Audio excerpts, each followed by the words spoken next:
expecting na tawag niyan, not expecting na isusurprise pala ako nila Carla, nila Kalinga para ng motor.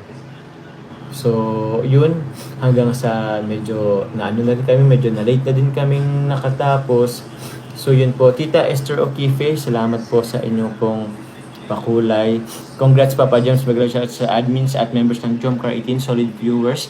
Stay strong kayo ng Baby Carla mo. Love you both. Thank you po, Tita Esther O'Keefe. Tapos, yun na po mga kalingap.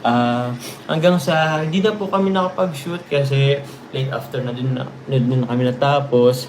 So, ang pangit din naman kung magsabi ako tawagan. Kaya naman po na magdali-dali ako sa kanila na Pero yun po, nakaano sana ako ang plano ko once na nakapag vlog ko na si Kim.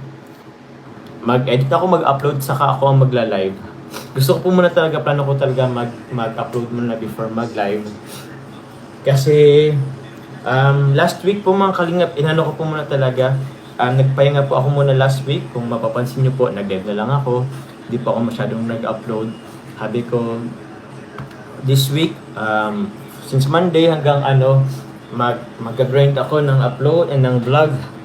But yun nga po, nag-Jomcar, surprise sa motor, kaya hindi na po hindi po ako nakapag-upload ngayon, pero reschedule naman po bukas po kukumasan po ulit namin si Kim, makapag-vlog po tayo kay Kim. Ate Ichi, maraming salamat po muli. Salamat po sa inyo po ni Tita Joanna, Tita Connie. Maraming salamat po. Ano po ba? Mayroon ako nakikita dito, Chubby JC. May JC din. Yun po, JC din yung pangalan. Paano ba yan? Jomcar? JC. Pwede rin naman. JC lang, parang masyadong bitin yung JC.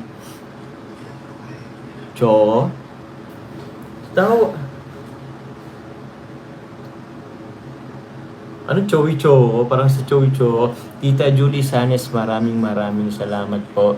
Deserve nyo lahat ni Baby Carla ang mga blessings at sa mga darating pa. Dahil yan sa inyo ni Baby Carla, nagmamahal sa inyo. Dalawa, God bless you both. Agent, congratulations. Tita Julie Sanes, maraming salamat po. Actually po, si Tita Joanna po, maano ko na lang din po. Sila po, sila po yata grupo ni Tita Joanna. Nagtanong sa akin, actually dati, Tita din shoutout po sa inyo. Kung meron pa daw akong kailangan, actually po nahiya na din talaga ako. Basta po nahiya na din po ako mga kalingap. Sabi ko kay Tita Joanna, sabi ko, okay na po, super blessed na po ako. Thank you, super thankful na po ako sa blessings na dumating sa akin. Wala na po akong mahiling pa. Yun. And sabi ni Tita Joanna, okay lang daw, magsabi lang ako may kailangan ako. Pero hindi na talaga ako kasi nahiya na po ako. Tita Rosalie Bayona, maraming